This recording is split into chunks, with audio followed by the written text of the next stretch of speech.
Oh, well. Can I put you under the gun here a little bit, Jay? I love that. Jay has known me for 5.5 years. I have. He's known me since probably my first week in real estate. Day one. We were at the same company together. Day one. I remember meeting Jay. I have a soft spot in my heart for Bridget, I will ask you to speak very close. Oh, speak of out course. loud. You know, we need to hear your voice. Your I beautiful have voice. loved You know, I don't know, watching but she has this calm energy. She's so calm. Oh my gosh, she arrived here. We were super excited. I'm on my best behavior right now. Oh yeah? Okay. Bridget's got So she's hiding. She's Bridget, I've hiding. never seen Bridget like flinch. Like, yeah? Bridget's, Okay. For a young, talented agent, she is like cool water. She's pretty No, awesome. really. I Like, aim to be. So that's a very big compliment, especially coming from someone like you, Jay. Bridget, one of the things that I've always admired about you is I feel that you're much more intelligent than I am. Hey, But Jay, sometimes I don't know if it's difficult to say. I don't know, Jay. Jay, I know what's in my head, so that Like breaks me a little at least speaking about the history, you know? You don't get all of this with that too, right? Come on. You cannot be beautiful and intelligent at the same time, Jay. When I, As a man, as a girl you can, but as a man in general not. when I met Bridget, I just felt like she was analyzing everything, and she's like, I got this. I'm going to figure this out. I think, you know what? As a young agent, I am, and with my personality, I definitely am analyzing a lot. But I do think that I have some self-doubt personally, but I Really? don't let that show. You I think don't? you have to you got to fake it till you make it, right? You have to have the confidence, and you have to trust yourself, trust your training, trust your knowledge. Yeah, one of the things I think I admired also about you at a young Bridget age of real estate. I'm 25, guys. Is 25. So she think about that. Really? She started this when she was 20 years old. 20 Not Could be your from- I'm not she could from be your here, grandkid, Jay. It's close to being like my older daughter. I was in the middle of college, and I said, I got to try it for 6 months. If I can sell a deal, I will continue it. Thank and God. I did. I always say, Bridget, thank God for Botox and hair dye. But Bridget, 20 years old, 5 years now in the business. You started 20, 5 years in the business. You're like a sponge.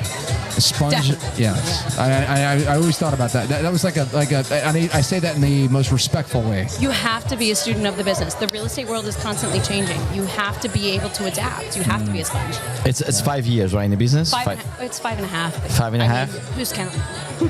That's okay. That's okay. You know, it's always. You know, I think it's very interesting to have someone like a newbie. Like I would consider 5 years is still. Yes. Bridging Capturing. on, not a newbie, but it was me newbie. I received I received a lot of advice during my first few years as a real estate agent. I still do. Yeah. And someone told me that once you hit year 5, you definitely start to see a transition in your business. Okay. And I joined in January 5 years ago. So come January 1st, I immediately started seeing a lot more referrals come my way. I did see that transition in my business. So I would say that if you're in the business and you're kind of feeling like you're pushing through those first couple of years, try to make it to year 5. It really changes on your It's a great tip. Huge. And We call it Golden Nuggets of Knowledge by Bridget I can't right take now. credit for that. It's very insightful because you've got, like, one of the things I know about this industry is when COVID hit, the industry took off and a Yes. lot of young agents jumped on board. Completely. So there's a lot of people out there right now that when the industry changed a little bit, now they're like, hold on a second. They're not handing out deals on the street. Completely. So I think anyone who joined during the pandemic and after that needs to realize that you joined the market in an irregular time. We're coming back to a regular market. You should try and stick it out, because if you can stick it out during this time, you will continue to see a growth in your business. But it's hard work. There's no job out there that's easy. Hey, if they called fishing would be called catching if it was easy, right? Well, something that you know, in the business environment, you know, we talk about resilience, right? Resilience to be Yes. doing things. Right? But I will ask a polemic question right now, an edgy question. When resilience become dumb? I think, you know what, that's a really That's a really good question. I think. Wait, hold on a second. Why do you always get the good questions? And I like, no one ever James, compliments. it's You are not that beautiful you and ugly, have so I'm any smart. bad questions. No one ever says that's a good question when I ask What I something. didn't get in beauty, I You know get in. what? I think it's he blindsides you with a good He question. does. Do you have like notes here or something? Are you Googling good questions? He's being fed notes He's on his phone Googling right good now. questions. The only thing I'm asking ChatGPT right now, what would be the best questions to ask Bridget I get O'Donnell nothing. right now? I get nothing. I So get yeah, so nothing. guys, When sometimes does like resilience when does it become resilience futile? becomes dumb, you know. I think it's futile, right? I think when you've really exhausted all of your resources, I mean really exhausted. The industry is hard work. You have to be willing to do the things that other people don't want to do. You have to call people. You have to reach out to people. You have to put in the sweat equity. That's what I would say is once you've exhausted all of your efforts, if you've done it and there's nothing and you're scraping the bottom of the barrel, the true bottom of the barrel, then you should maybe look out and see if you could join somebody else. If you want to stay in the industry, join a team. Find out who else you really like and admire out there in the industry and join them. Learn from how are they doing business and why are you not? So, like, from a young So- agent perspective, like, you just don't spin like two plates, and then when they break, you give up. You need to pull yourself up by the bootstraps, and that's why I'm saying sometimes you need to shift your perspective. So I don't think that there's ever a necessary way. I mean, look, this business is not for everybody. It's just the fact of the matter. But if you really believe in it, if you really believe in yourself, you need to be willing to shift your perspective. You need to be willing to put yourself in a position where you're saying, I can't do this by myself sometimes. I need to learn. I need to get a partner. I need to join a team. I need to change a brokerage. What would be Jay? Good question now. So please. I got one too. I want to get Go ahead, Jay. Go ahead. Google mine, so hold on a second. So this is really interesting. And I don't want to deter people from getting into the real estate industry, but I do want to ask the question too. There's people out there right now that want to get into our industry. Yeah. Tell those people why they shouldn't if they don't have X. I think if you are not willing to treat this like a 9 to 9, not a 9 to 5, a 9 to 9, you should not get in the industry. I love that. So you can't be a bartender and do this deal? You absolutely can, but I think that then you need to understand that it's going to take you a longer time to do a turnaround. And who says that you can't do both? I know so many agents out there who have another job, and that job feeds this job. Okay. Talk about that. So we have a few different people that work for us that one of them is a flight attendant. I'm going to give a shout out to Emily Snellgrove here. Emily who? Snellgrove. So Emily is a flight attendant, and she has said it herself that when she's doing more flights, she's getting more business. Okay. Let that be your lead source. How does she stay authentic to real estate and also do something else? She has her boyfriend is also a real estate agent with us. But that's also where the term of a partnership comes in. Okay. I have a partner, and look, she does some deals, but Emily does some deals by herself, and her boyfriend does some deals by himself. And even if she didn't have her boyfriend, she knows that she has other people within our brokerage, and even outside of it, if she really wanted to, that she could call and say, hey, I've got someone who needs to see a property today. It's better to make 50% of something than nothing. Don't be greedy. Don't be greedy. You know, there's a phrase in real estate, Augusto. I'm going to teach you something there, buddy. You don't have to Google this. Pigs get fat. He don't want me to come with smart questions. I'm looking over. I'm cheating right now. I'm looking over his Bridget, question for you. Sure. So you just mentioned that real estate is not for everyone or for everybody.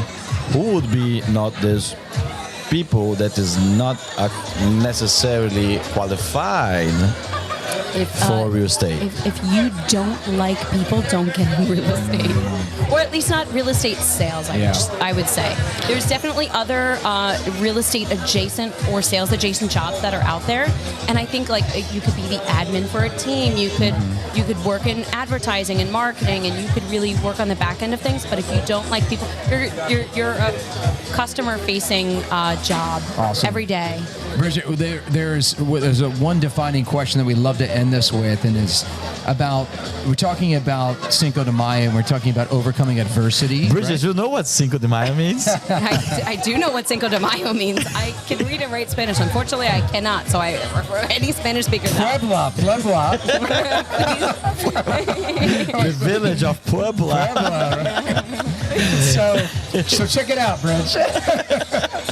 So one of the things that we'd love to know is if you had to give a shout out to somebody it could be in your life, it could be in your immediate life, your past life, who's somebody that was really kind of an influential person in your life to really kind of motivate you? And don't come with generic, all my clients, because a lot of people say, oh, my client. Can I give two people? Yes, okay. Okay, so unfortunately, at the very beginning of the pandemic, my father passed away, not due to COVID-related issues.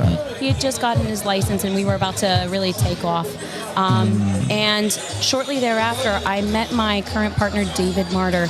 And you know what? It's really the person that I needed in my life. And I don't want to make his ego too big or anything here, but he really completes my business, and he is what helped me go to the next level. P.S. myself. David, what's his last name again? Martyr, M-A-R-D-E-R. So and I manage Martyr Group. David, if you're listening, you got a big fan here, and also a great asset to you as well too. So that's amazing. But you have your father was the first, and you have to appreciate this girl here. Of course, my father was the first, and it just, you know what? It was. I gotta say, my dad must have been a guardian angel or something, because shortly after he passed, David slid into my Instagram DMs and said, I don't know how else to reach out to you other than to say, hi, my name is David Martyr. I really want to work with you. So Awesome. That's amazing. That's cool. That's amazing. That's cool. Good backbone, good partner in life, right? Yeah. That's an amazing time. And final question, we still need to do this. What was the turning point? What was the moment of success of your, the Battle of Puebla is like this turning point, is the David versus Goliath, right? When you overcome this overwhelming power. Tell me when it was for you. So I think that there's been a few of those, and I think most agents should have several of them. But I think for me, what really was like okay, I can do this. I really can do this, and I can be good at it. I was 6 months in, and I had one rental. And my whole thing was, I got to make a sale by 6 months. Otherwise, that's going to be it for me. And I made $1 million sale. I had somebody come in, and I kept chasing after them. Follow up is key, and I kept making sure I stayed posted with them. And I sold them $1 million condo, which doesn't happen usually in your first year of real estate, let alone as a 20-year-old. Does not. So that's a lot of money for a 20-year-old. That is a lot of money for a 20-year-old. That's a lot of money now for a lot of people. My first deal I closed was like a $600,000 deal, and it was literally on like day 364. So I understand what you're talking about. It takes a long time sometimes. Now in this real estate industry, some people are popping these deals very quick, and I say with caution, that they think that this real estate industry is easy when they first do this, but it takes time. Everyone always posts the best parts of their life on social media. Don't compare yourself to We don't do that on the real stuff. We only do real things, no fluff, no BS. Thank you so much, Bridget. I really appreciate real stuff show with Bridget. Absolutely. So a shout out to the Captain Painters. Now, the Captain Painters I have had the pleasure of working with for the last 3 years. And not only what I love about them, not only obviously they do painting, but they also do a lot of interior renovation work as well too. And the unique proposition that the Captain Painters really, I think, that they install in the client side of the business is that they treat your home. It's a kind of a tagline that they've developed, like a temple. And to me, I think that adds a lot of culture to their personality, because when you get a normal trades person that kind of comes in there, they're there to do the job and not really, in a sense, service the client. And when you talk about interiors, you're talking about customization, you're talking about design. And I really feel very comfortable when I recommend them to a job, because they really come in there and they look at the big picture, not just the job itself.